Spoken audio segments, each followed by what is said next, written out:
Good morning. Hi, I'm Cindy Bertram, and thanks for joining me today on Good Ship Happens.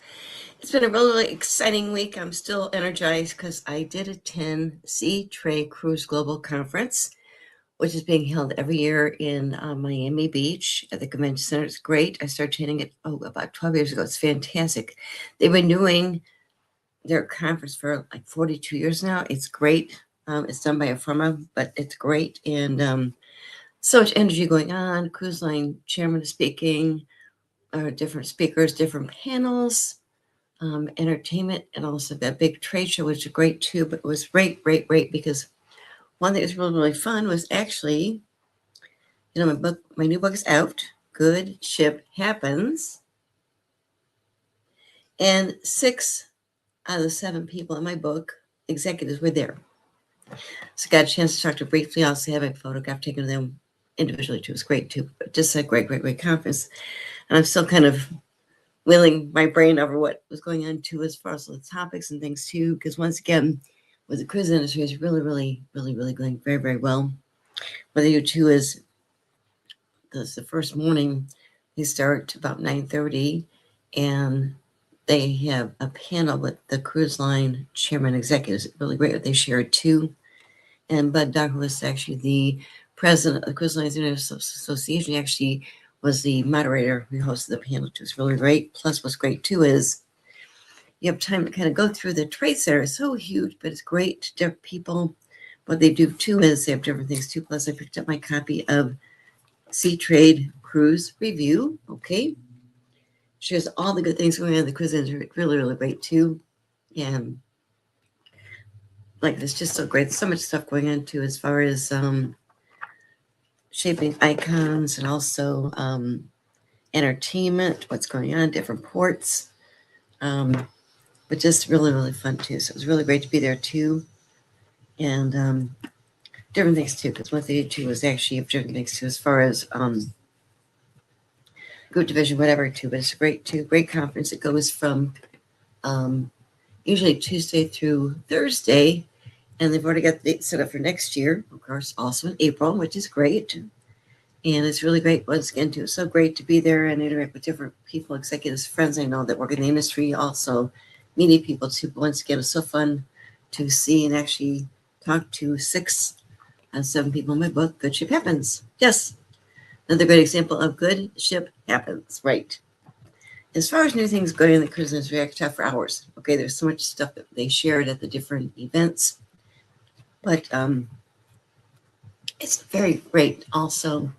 Like I said, they have different, besides in the trade show, they've got the companies that work with cruise lines as far as just, technology, that kind of stuff. Plus, they also have a section on this side, which is actually more the companies that are actually working at the different ports, et cetera, too. And they have entertainment. It's really fun, too. So that's really great because you don't know who you're going to see. But one thing that came up, too, is as far as new ships, of course. But this just came up too, which that was really exciting, of course. Princess Cruises just ordered 3 bigger next generation ships. Yes, Princess Cruises. They're going to be expanding with their new Voyager class ships. They just announced this during Sea Trade, which is great. And it's going to be 3 different ships. It's in their Voyager class ships category, and it's going to accommodate 4,700 guests, and they will be delivered in 2035, 2038, and 2039. Okay, and they're going to build on their Sphere class platform, which is their Sun Princess and their Sun Princess, which have approximately 4,300 guests. And this new ship category is going to actually accommodate 4,700 guests. These will be 183,000 ghost registered tons, and they're a little bit bigger. We got reimagined decks, of course, also staterooms, and the Piazza designs will cater to the brand's global travelers. Also with diverse deployments too. Also be dual fuel, primarily powered by liquefied natural gas, LNG. And what's really great too is with their Voyager class, it's going to really attract another generation of Princess guests, but also the loyal guests too. And they've been doing a lot of research, of course, too, about this as they design the ships. And that's one thing that the president of Princess Cruises, Gus Antorcha, had said too. He just mentioned that Voyager class is going to really delight both our loyal guests and attract next generation Princess guests. We've been leveraging extensive customer and agent research to strike the right balance between evolving our proven vendors, also introducing new concepts and partnerships that are grounded by what matters as far as their cruising future guests too. But that's really fun. I love new ships. They excite me all the time, as you can tell. And what they're doing too is he mentioned further too, he said from elevating from exceptional dining and inviting pool environments to elevated entertainment and beautifully reimagined spaces throughout the ship, we're having no area untouched as we thoughtfully evolve the Princess experience too. And the ship's being built by Fincantieri. And another thing fun too is actually, in addition to Princess building 3 new ships, okay, and the Carnival Corporation has actually 7 other new ships scheduled for delivery between 2027 through 2023. So Princess orders now make that 10 new ships coming out too, which is great too. And I know that they mention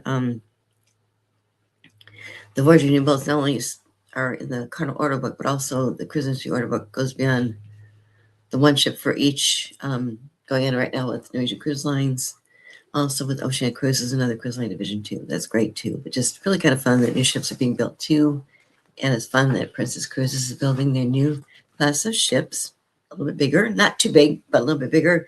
And these are their Voyager class ships coming out in 2035, 2038, and 2039. So think forward, of course, don't worry about it. You can actually book in advance, but it's great too. I love it. Really fun too. Also, what's fun too is actually, I was talking about Riviera Luxury Cruise before, but they're adding a new ship to their fleet, the Mailer. I think maybe it's pronounced Mahler, to their fleet in 2028. And it's going to be the Riverside Mahler in 2028. It's going to be making the first time that a former cruise ship will sail for Riverside Cruises. Okay, they did was right now the ship, which had been a Crystal cruise ship, here's a Crystal One Under, had actually had actually been set up for another cruise line, Uniworld, particular cruise collections, as Elizabeth. Right now, the Mahler will join its sister ship, the River Debussy, on the Rhine, Maine, and was in Danube Rivers. And the Riverside Luxury Cruise actually purchased 5 of Crystal's former ships in 2023. They've been operating 3 of these, the Mozart, the Debussy, and the Rebelle. So that's really good too. And it's really great too, because once again, the Verb Cruise Line had mentioned with the addition of the Mahler, it really emphasizes commitment to thoughtful growth and expansion. And it's really the next chapter for Riverside Luxury Cruises. And Jennifer Halborth, who's the CEO, I met her, she's a great person, mentioned this is the next chapter for Riverside. Introducing the Riverside Mahler gives us a new opportunity to take everything we've already built so far and apply it to the Rhine in new creative ways, more access, more flexibility, a fresh take on the river that everyone thinks they really already know, but this is another dimension too. It's great too, really fun too. Something else too is on the waterways. Okay, they've been around for about 24 years now. And what they did was they just announced, right now they currently operate 31 ships. Yes, they operate 31 ships. And right now they are actually going to be expanding their growth. They've already got 3 new ships set to sail and debut in 2027 in the debut Danube and Macon. In Europe, Always already previously confirmed 8 new ships, and now they're going to be adding 7 more, including 1 in Portugal. So right now, their expansion, it's going to be the largest expansion to date, with their goal of growing its fleet to more than 50 ships worldwide by 2032. As far as the growth, much of the growth is going to actually take place outside Europe, with more than 60% of their future growth capacity expended to expand in regions like Africa and Asia. Also, that includes additional ships in the Nile and Mekong, as well as the first expansion with the Chobe River. And several new ships have already been outlined as part of their rollout. The Ama, I think it's pronounced Nubia, will debut on the Nile this year in 2026, yes. Also joining the Ama Dalia and the Ama Lilia in 2027. And the Ama Rudi become the second, will be the line's second double width ship in the Danube, following the Ama Magna, while the Ama Mea will actually launch on the Mekong. And also their Ama Fiora is going to debut on the Rhine that year too. Additional ships planned for 2028 include the Ama Clara on the Rhone, the Ama, I think it's pronounced Gallia, on the Douro, and also the Ama Clio on the Nile. What's really fun too is actually the Ama Rudi is actually named after who? Their co-founder, Rudi Schreiner, the co-founder of Ama Waterways, which is really great too. So how fun to have a ship named after the co-founder of Ama Waterways. He's very involved too, great person. He's known as the architect of river cruising, great person. Besides their fleet expansion, Ama Waterways continues to build on its onboard experience, and their fares, when you book the cruise itself, the fares actually include accommodations, meals, and wine and beer with lunch and dinner, daily guided excursions, Wi-Fi is included, the services of a cruise manager throughout the journey. Also, they mentioned recent updates include expanded wine program with more than 30 included selections, new Italian lunch offerings in the chef's table, and a new day-all dining concept called Savor at the Lark. And once again, they do continue to invest in their land programs, which is great too, with pre and post cruise packages that include hotel stays, guided tours, and transfers. That's really fun too, because once again, if you've never thought about doing river cruising, think about it. There's so many choices, and they have options like crazy, good options out there too. Because once again, with Waterways, they've been around for over 24 years now, but once again, they really kind of revolutionized the idea of river cruising too.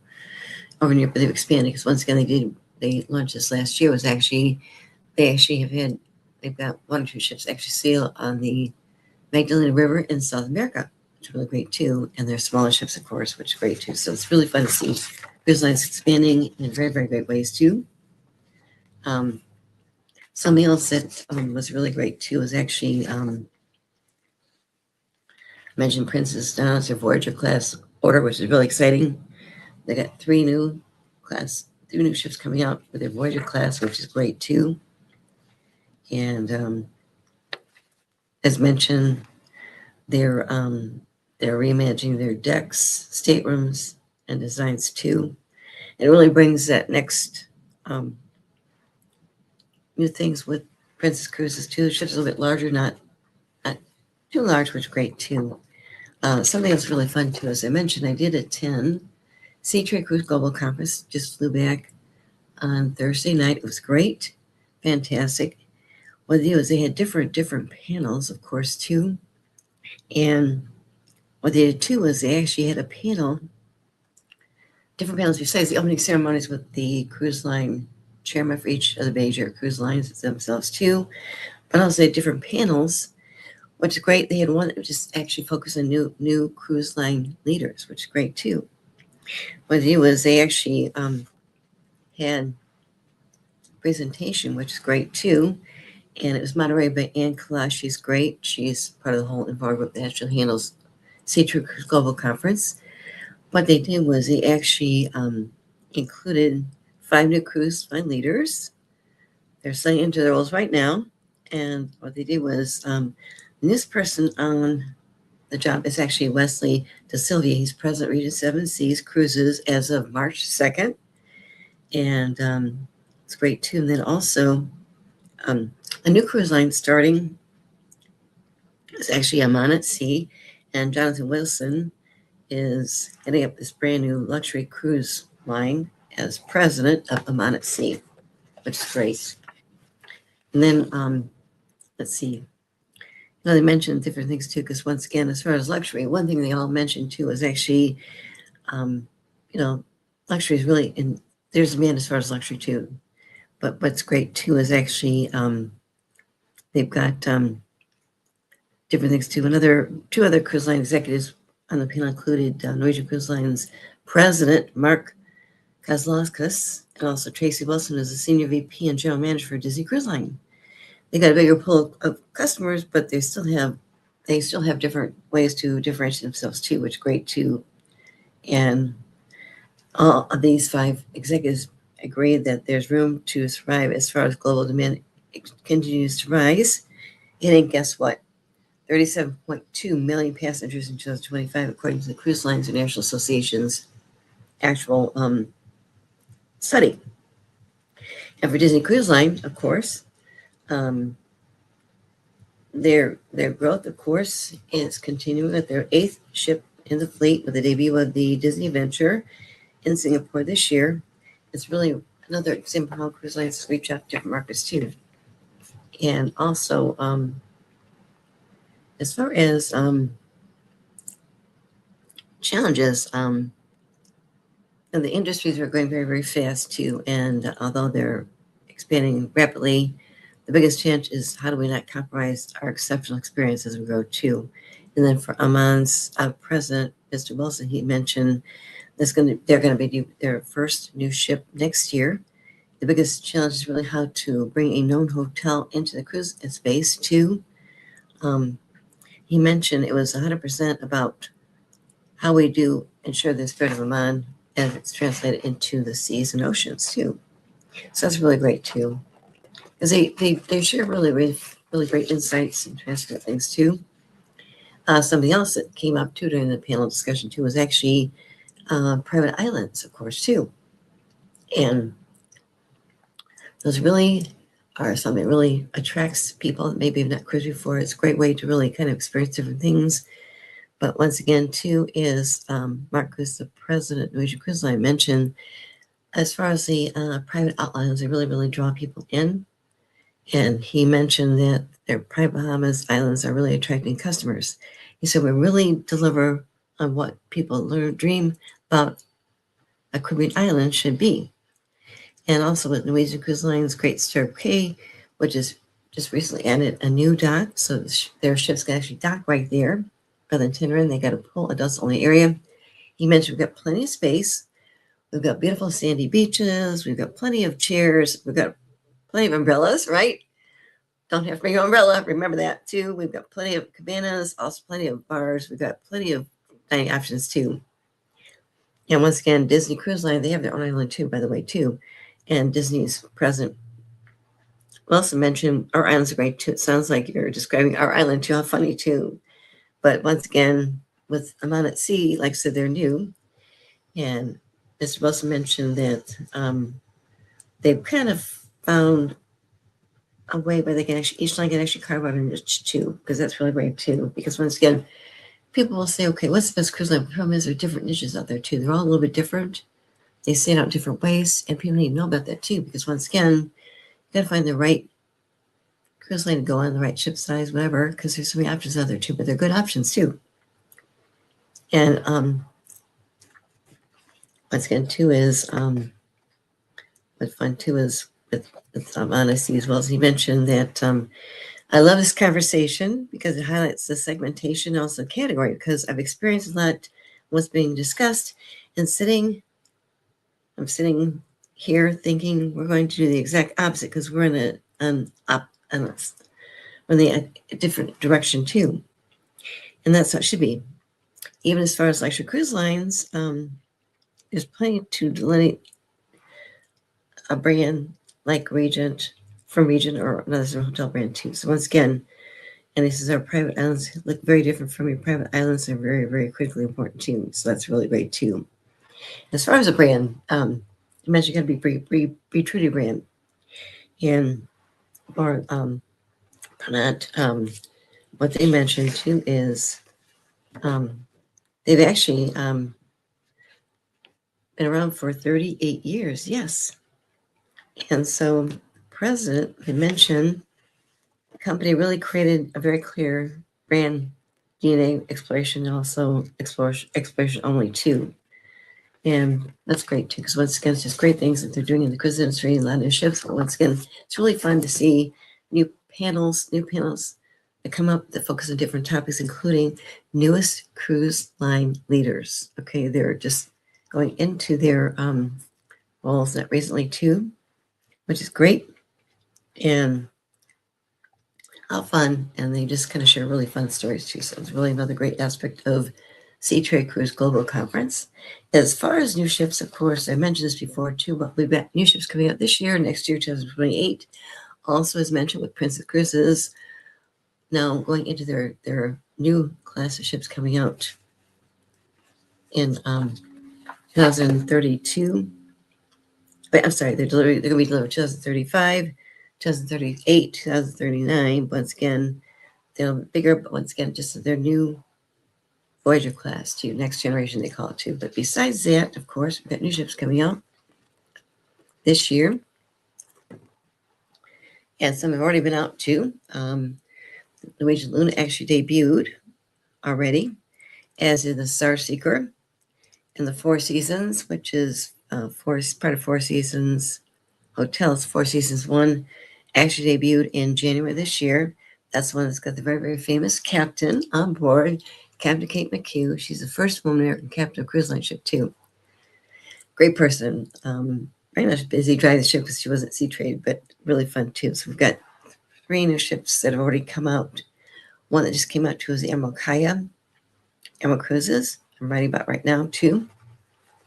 Also, other ships coming out too. Another famous one is, of course, if you like dogs. Remember that Royal Caribbean has special officers on board some of their ships. There are chief dog officers, okay? And coming up just in July, Legend of the Seas is the newest Royal Caribbean ship. She's Icon class, and she's going to have another chief dog officer, and her name is Skipper. She's being trained right now. We've shown videos of her before. She's really cute. Being trained right now, being chief dog officer. Of course, part of the training is just being able to really have fun with the guests on board, also with their crew members too, which is great too. And she's being trained now too. And once again, to remember that although she will be in the bridge maybe sometimes, but she's not really driving the ship with her paws, okay? But Skipper's her name. So Legacy's coming out this July, okay? Also, that ship actually accommodates approximately 5,610 guests, okay? So right now, in the summer season, she's going to be sailing in the Mediterranean. So maybe Skipper's being trained how to speak different languages over in the Mediterranean. I don't know, but anyway, yeah, right. Also, she's going to be following year-round Western and Southern Caribbean cruises too. Also, Four Seasons Yacht has another ship coming out too this year. They didn't mention the actual date, but also Aman Group, which I mentioned too. They haven't released the date when she's going to be sailing. I think it's later this year. That's the Aman ship coming out too. Also, Windsor Cruises has a new ship coming out, of course, in December, the Star Explorer. And once again, she actually will accommodate just 224 guests. Their new ship, which is debuted in January, actually was actually the Star Seeker itself. Came out actually, no, it was actually December 28 to the 25, where she did a 17-day transatlantic cruise, and she actually was doing different sailings too. Also, we've got another ship coming out with MSC Cruises, the MSC World Asia, coming out this December, and they haven't mentioned going to be sailing yet too, but she's going to handle approximately 6,762 guests. Also, Region 7 Seas has another ship coming out this year. They haven't announced the inaugural date yet either, but it's called the 7 Seas Prestige. Also, we've got, with Explorer Journeys, that's MSC Group's luxury cruise line. Bring your ocean life to sea. but also the Explorer 3 is coming out in August this year.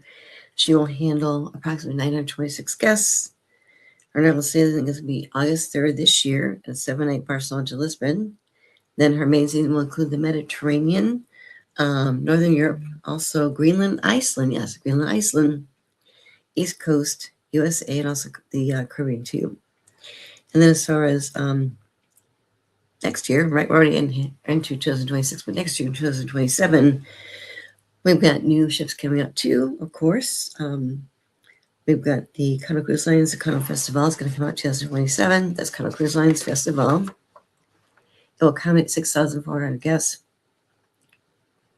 And then, of course, MSC Cruises, their next ship coming out 2027 is going to be the MSC World Atlantic. They haven't mentioned her actual sailing date, but she's going to be sailing from Port Canaveral, which is great too. And her main season is going to be in the Caribbean too. And also, one thing about Port Canaveral, really fun too, is they had a booth there. I had a friend that actually works for their Port Canaveral, but also really great too. It's actually one of the busiest ports right now too.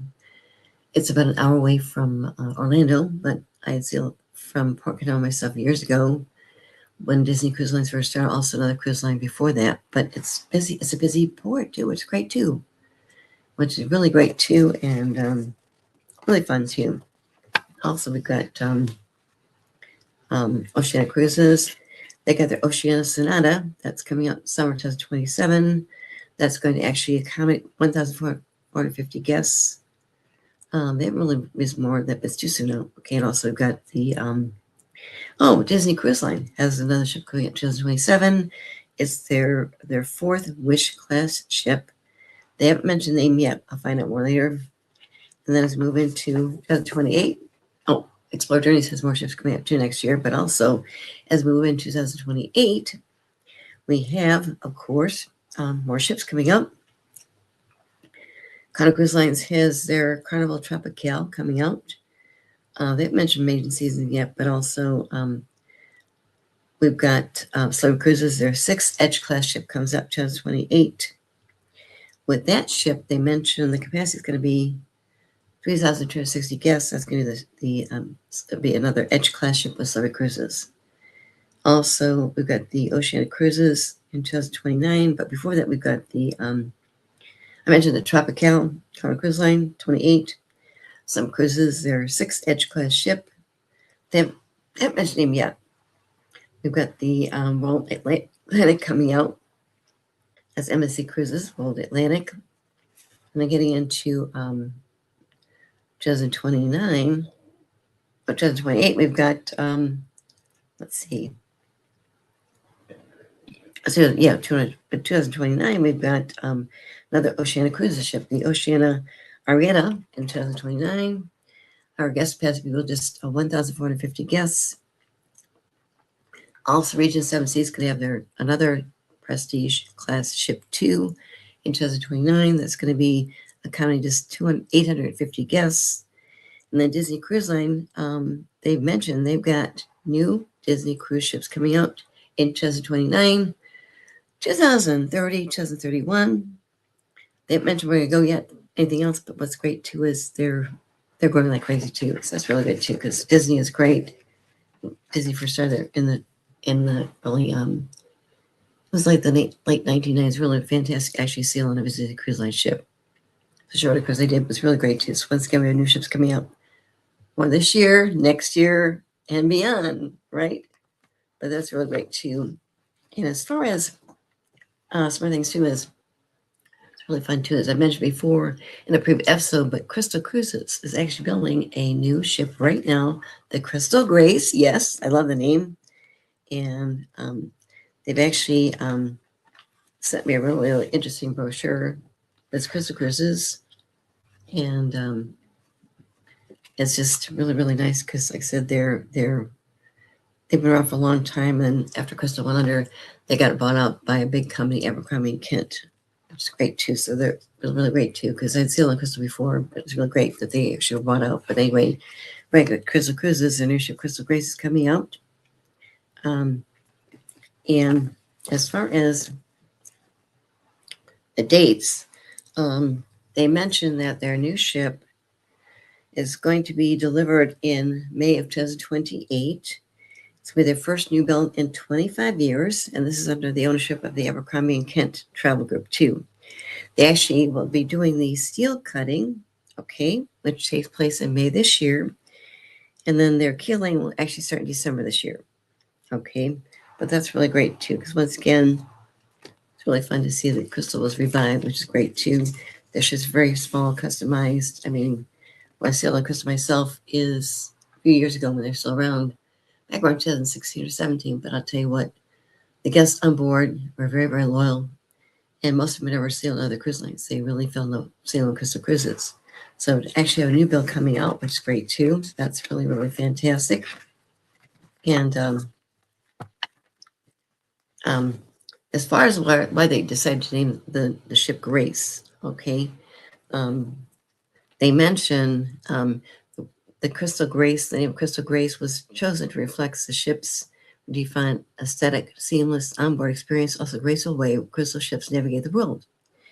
And she's going to be handling just 650 guests on board. She's 61,800 gross registered tons. She offers spacious all-suite accommodations, entertainment, world-class dining, including Uma, which is their only Nobu restaurant at sea. And also they've got their only beef bar at sea, and also menus designed by their Italy's Michelin star Allegamo brothers, which is great too. And also as far as Crystal's existing ships, they got the Promenade, which is fully circle the ship. Also, they got very high cruise passenger ratio too,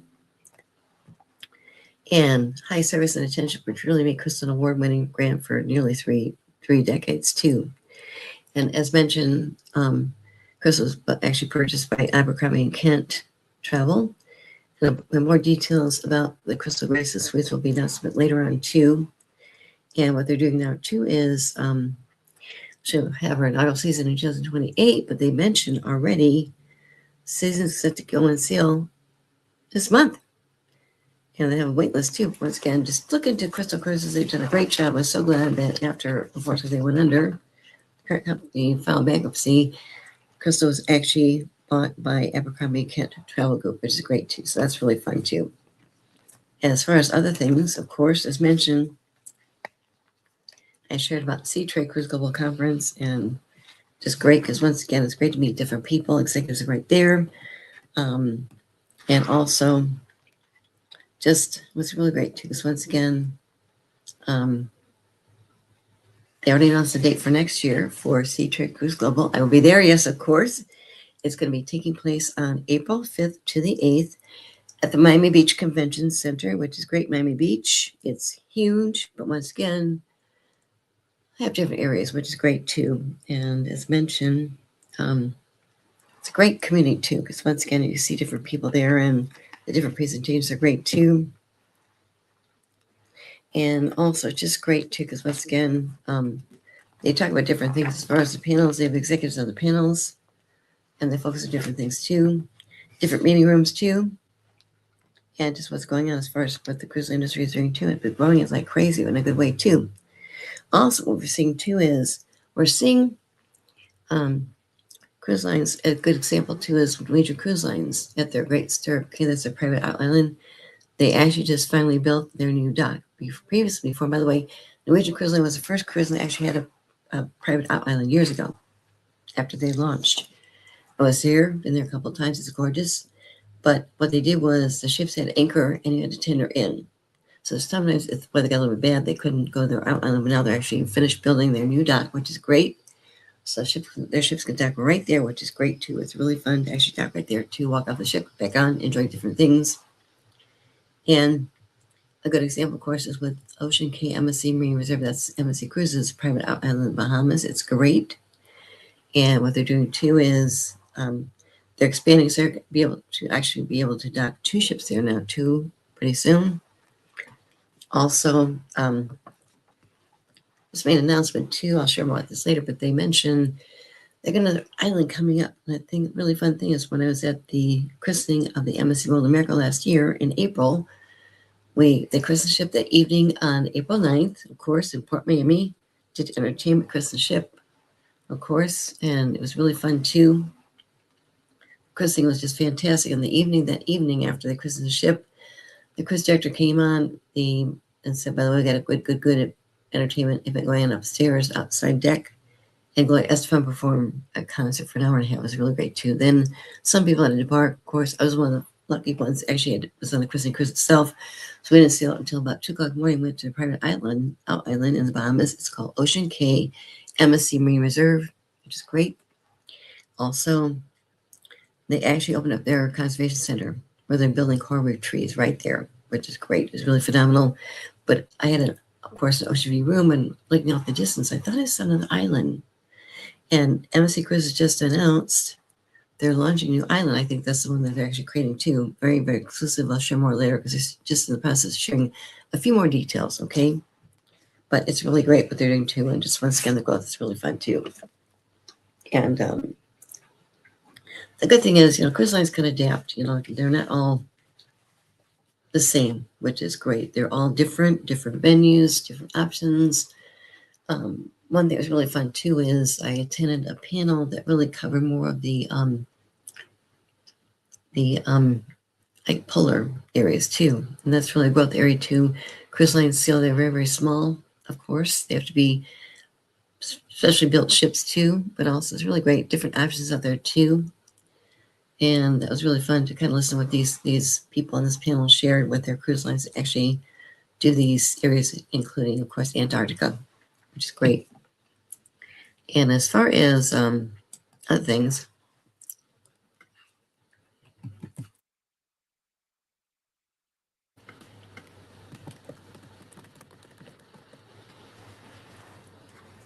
that's really great too, because once again, too, is just being at Seatrade, you could interact with different people. I mean, I ran into people I hadn't seen in a couple of years. It's really, really fun to interact with different people you haven't seen in a while, because there's still time to do that too.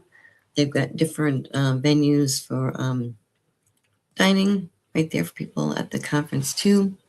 Different lounges. You could set up meetings in advance, which I actually did.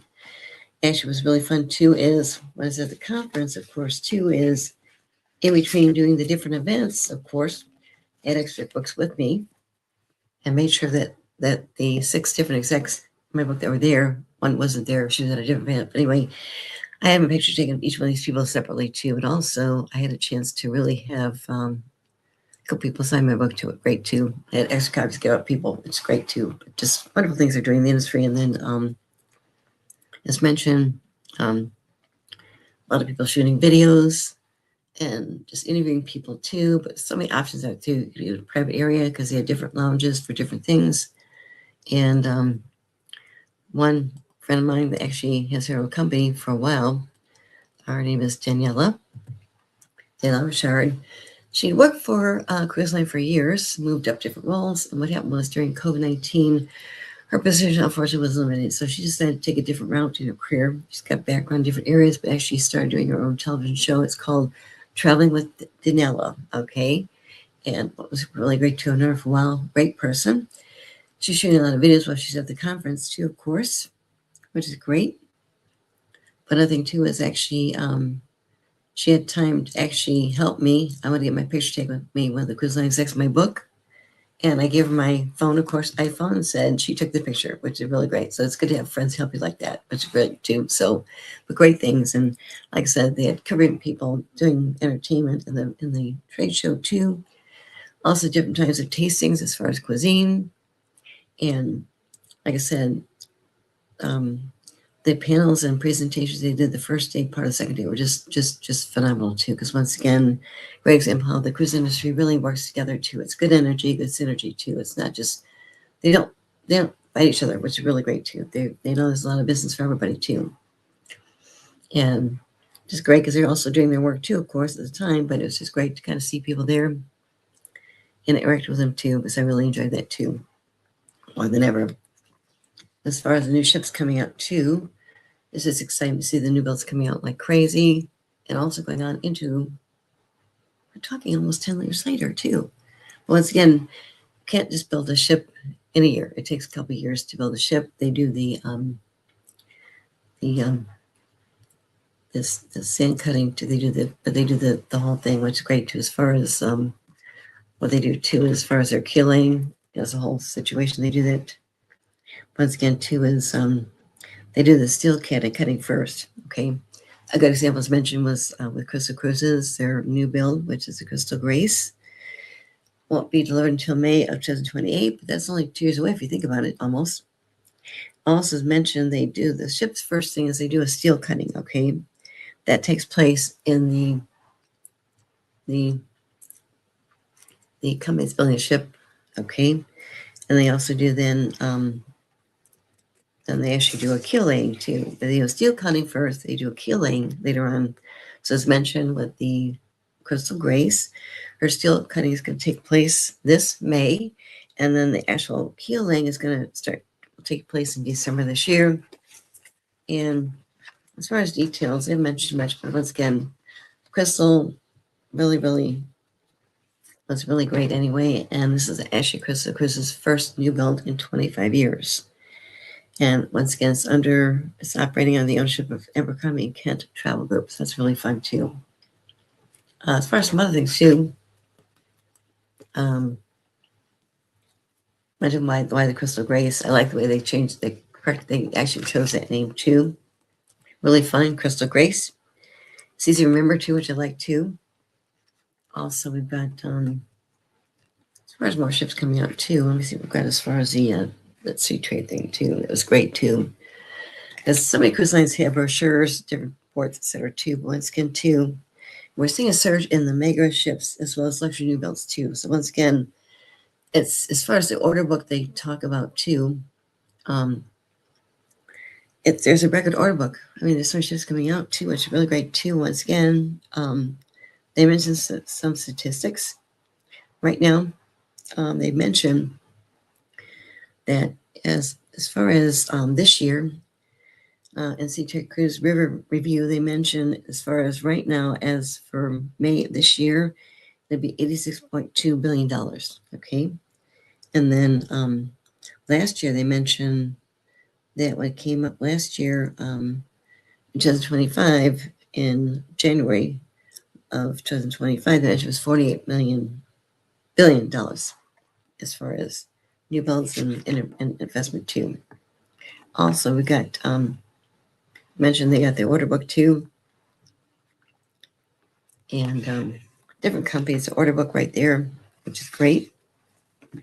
And as mentioned, when I was on the World of America last year, it was really fun because the ship docks right there, beautiful, and we're there on the island for 2 days, which is great.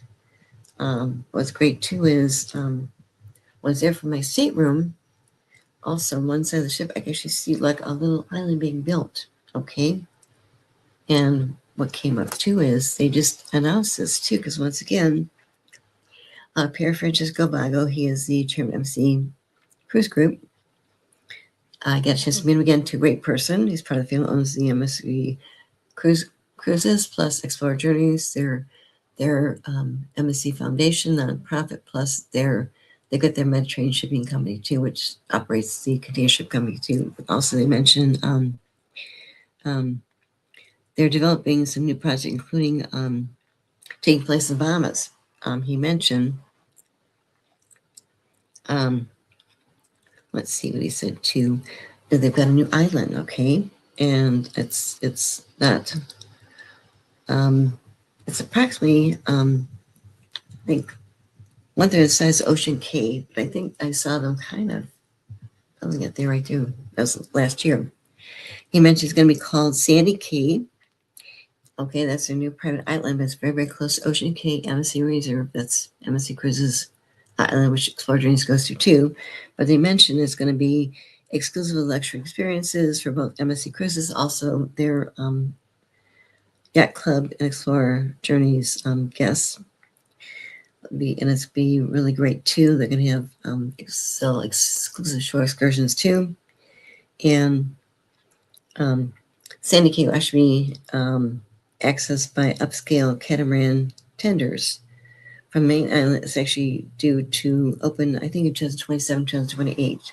It's called Sandy Cay. I love the name. It's really great too, isn't it? Sandy Cay. It's a little further away, but I saw it being built last year, and I thought that's got to be another island And Donna made the announcement, of course, which is great. So doing wonderful things too. Of course, we've got good things going on too, as far as we have different associations who they work with too, but also we've got see, the Viking, of course, is building new ships too. Viking Cruise Line building new ships too. Also, we've got updates as far as foods and beverage, okay, which is great too, because once again, originally when the cruise industry started, they had main dining, late dining, they had buffets, that was about it. But what's great too is the expansion of the cruise industry has been into also growing into specialty restaurants, different place to eat. So you get different options. In fact, there are some cruise lines that don't have main dining rooms. A good example, of course, is with Virgin Voyages, okay, where you can be a sailor on board their ships. But I had a chance to be in the Scotland when she actually was debuting. I think it was back in Sea Trade, but they had me come down. The ship was finally going to be debuting in Miami after sailing from Europe. It was really great too, because once again, we've got different options as far as people who want to take different cruises. As mentioned with Virgin Voyages, you have to be 18 years older to sail on their ships, okay? And they call their guests sailors, okay, which is great too. But being on board the ship for about 7, 8, 9 hours that evening was fantastic. And we boarded the ship about 6:00 p.m. that night. Didn't have to embark until maybe 1 or 2 o'clock morning, and they took us back to hotels in Miami Beach because the ship was actually docking at Port Miami. It was great to really get a pulse on the ships too. They got different diverse dining options too. They're included. Not big dining rooms. Also, entertainment was really, really customized too. Different areas to go to. Their pool area is beautiful. I think they have a tattoo parlor too, which is really fun too. I didn't get a tattoo, but anyway, what's really great too is they've got different options as far as sex and things too. Plus, one area I thought was really fantastic was actually called, it's their ice cream parlor, and it's called Lick Me Till. Little tastes of ice cream was really fun, but I love the name Lick Me Till. Yes, really great. How fun. And as mentioned, just different things too, as far as different things going on in the industry too. And they've got different ports, of course, too. A good example, too, of course, is I was there last fall, but Galveston, okay? They have actually had cruises sail from Galveston for a long time, including Carnival Cruise Line. And I was invited to be there. I was actually in November last year. I was attending a cruise conference I've spoken of before, but they actually wanted me to come down to Galveston because they're launching their new port right there called Visit Galveston, new port right there. And it was beautiful. The terminal's just gorgeous. It's really closer to the water, but once again, the palm trees were great. They did river cutting up in that port. We're there all day and over the evening too. Once again, it's just great to actually see Galveston because I've not been there, but they've got kind of several ships sailing Galveston as to this Norwegian Cruise Line. But this is the first time MC Cruises started sailing out of Galveston last fall. It's beautiful year round too, which is great too. As mentioned, Port Canal was growing like crazy. Also, what's really nice too is with Port Miami. What's great too is I know that MSC Cruises opened their new port there, and it's beautiful. I mean, it's brand new, beautiful. I was there last year to board the MSC World America, but really, really luxury, modern wasn't. You could go right through, beautiful. Also, as mentioned, Fort Lauderdale's got beautiful ports right there too. So many options too as far as where to go to sail out of too. And as mentioned, New York is great too. If you're interested in taking a cruise to Bermuda, I sailed in Bermuda myself too, and I sailed out of New York, which is great too. But there are a lot of options, of course, in New York. Of course, you've got different ports. Sail from too. Usually, you see more cruise lines. River cruise lines really do that because once again, with the European market, usually they have restrictions as far as the size of ships. So usually, bigger ships can't dock right there. This is why the more smaller ships have an option to really kind of leverage that in a really, really private way too. One is Osmar Cruises. They've been around for a long time, and they're great. But they have their amazing evenings too. They see later, which is great too. So it's really great too.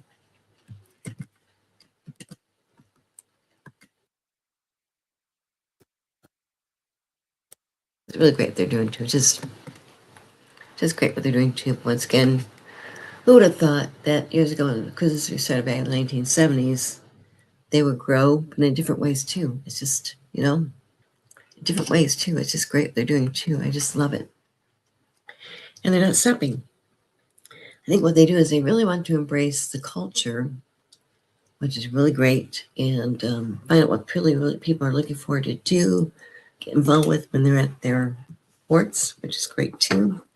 And I just love what they're doing too, because it's really great too. And sustainability is another thing that really is very important to me too. Because cruise lines have been going to look for natural gas. They're also doing shore power, of course, too. They can actually, different cruise lines can actually dock and they can actually re-energize their ships that way too. I know Port Miami has been doing that too. They got shore power right there too, which is really great. And it's a really great way to kind of make sure that we embrace sustainability and save the oceans in different ways too. And as mentioned, with Embassy Cruises and their Ocean Cay Embassy Marine Reserve, they're opening up their Marine Conservation Center last year. It was just amazing because, as mentioned, they'd actually done a sand cutting to actually build that lab. It had to be at least 4 or 5 years ago, but at lab last year was just amazing what they're doing too, and really building coral reef trees right there. Beautiful, amazing.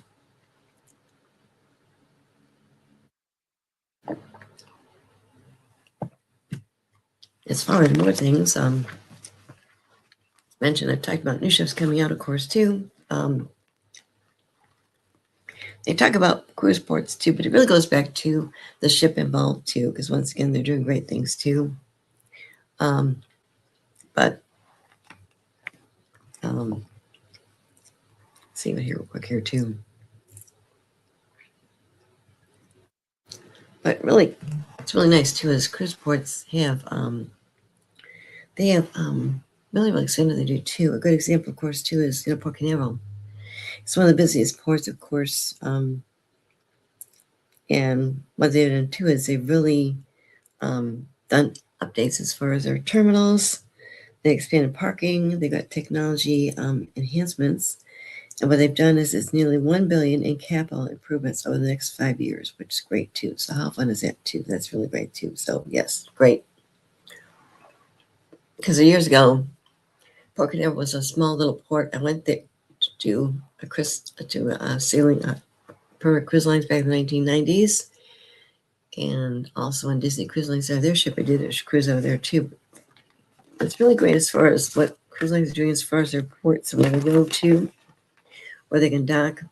Sometimes, as mentioned too, is they've got as far as like Port Everglades. A good example too is the airport's very close, of course, too. So Port Everglades is an option in Florida, but they're close to the airports, which is great too. And they've got I know that Orient Express is doubling up in 2027. They've got 2 vessels in 2027. It's Orient Express sailing yachts too, because once again, we're seeing cruise lines kind of focusing on smaller ships like the yacht type experience, which is really great too. As mentioned, an example is we've got, of course, Aman at Sea is going to be debut in the Mediterranean. And the president of Aman at Sea was actually at Sea Trade Tour, didn't get a chance to talk to him and heard his presentation. It was really great too. But also what we've got too is we've got they're going to be coming out in spring of 2027, and their ship is going to be called their Amagati, Aman at Sea's Amagati ship. And it's going to be a 600-foot, just 94 passengers on board. The Amagati is going to be anchoring, and it's going to be being able to transit the Venice Grand Canal, going past those beautiful places, including San Marco Square.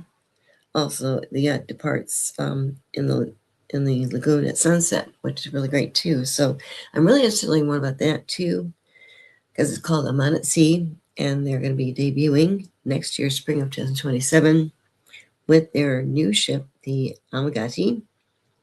Once again, it's going to be just accommodating 94 guests, which is great too. I love the name. Amagata, yes. Also, we've got, let's see here, other things too, as far as ports and things too. It's expanding like crazy, which is great too. Also, we've got two is, I mentioned shore power too, but shore power is also taking place in Copenhagen too. They've got a shore power facility for cruise ships to actually be able to use too, which is great, Copenhagen. And also, Miami's Terminal G is undergoing too. It's actually this year, Port Miami and Royal Caribbean celebrated the groundbreaking of its Terminal G, which is $345 million. Yes, to build a terminal. Yes. And it was great because they did a big ceremony, and it's great too. It's going to be built in a partnership too, and also, like I said, I'm trying to think when it's going to open here. It'll probably take. I mentioned it's going to be opening, but they did a groundbreaking on January 8th this year too. Also, they mentioned too is it's going to be designed as to meet the LEED certification too, which is great too. So once again, new port coming out, being built by Royal Caribbean Port Miami too. That's going to be open. That's really great too. Something else too is we've got let's see here. Let's see. Okay, because there's so much going on right now. The industry is really great too. We've got usually cruise lines work with culinary chefs, really great too. One I saw briefly, of course, at Sea Trade Cruise Global Conference is actually Rudy Sadaman. He's a great person. I've known for several years. He's a high-end chef, really fantastic. He has his cuisine on Holland America and also Carnival Cruise Lines. That's one of their brands too, which is great too. So it's really great too, because once again, we see a lot of celebrity chefs joining different cruise lines too. But Rudy's cuisine is so beautiful. It's almost too pretty to eat. Okay. Yes. It's great though. Now, Region 7 Seas, they just introduced, it's called Evening Pool Grill Service. This is really fascinating, isn't it? It's going to be available from 6 p.m. to 9 p.m. It's a self-service. Choices include they've got prepared strip loin, minute steak. They got their rosemary roasted chicken. They got the marinated lamb chops, also vegetable kebabs. And they've got a new pizzeria menu too. This once again is on Region 7 Seas Cruises. But they actually have a casual alfresco dining option now in the new evening service at the pool grill, which I think is wonderful, isn't it? Especially maybe you're relaxing, maybe you don't want to go to the restaurant, get dressed up. Once again, kind of depends on the cruise line too. Once again, it's really great too, because once again, it's called their, it opens up from 6 to 9 o'clock. And they've got a new pizzeria menu, which includes their Seven Seas marinara. After its December dry dock. So once again, it's going to be opening up, I think, after their dry dock in December. But once again, too, this is on Region 7 Seas. Also, besides the pool grill dining, is a selection of sparkling wines, champagne. Also, they've got the adjacent pool bars open from 10 a.m. to 9 p.m. too. So you can have something to drink too while eating, of course. That's kind of fun too. And some other things too going on in the industry. We've got another terminal too. Right. Okay, another terminal coming up too is in France, but in Le Havre, their cruise terminal grand opening takes place this year. It's a new cruise terminal. They didn't mention the date it's opening up too, but it's opening up too. So you see, it's going to accommodate actually 3 different ships, of course. They're going to be aiming for mission-free calls. Also, let's see here. It's really it's a really beautiful gateway to France's great landmarks and Normandy's treasures, including, of course, Le Havre, Vive Beaches, Mont Saint Michel, Paris, of course, too. And we've got, let's see here, what else here? Look here.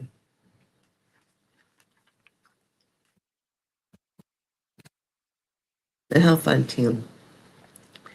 And of course, what's really great too is just everything coming up too. So once again, new ports coming out, new ships, new private islands too, of course too. And once again, Seatrade was such a great, energetic place to be too. I love it, going to it every year. I'll be attending, of course, next year. But once again, too, is my friend Danielle Richard actually did a fantastic short 1-minute film. What's really fun too is in her film, she shared different pictures during the whole conference. And guess what? She shared the picture of me holding her book with Don Ritzel. It was my book too. That's great too.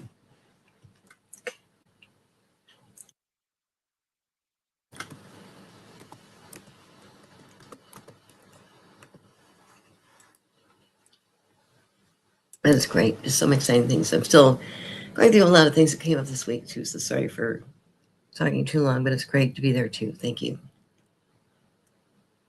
Ready? Let's go.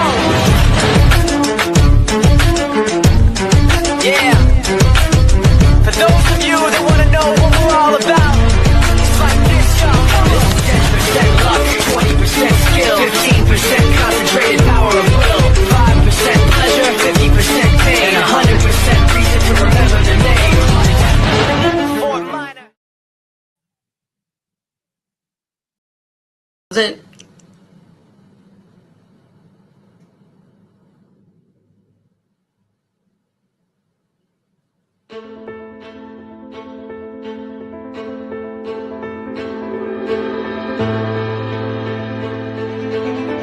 I'm Dr. Sylvia Earle, a marine biologist, oceanographer, explorer, and I'm passionate about the protection of this blue planet. I grew up next to the ocean in the Gulf of Mexico, and I've witnessed how much the ocean has changed and how marine life has been endangered.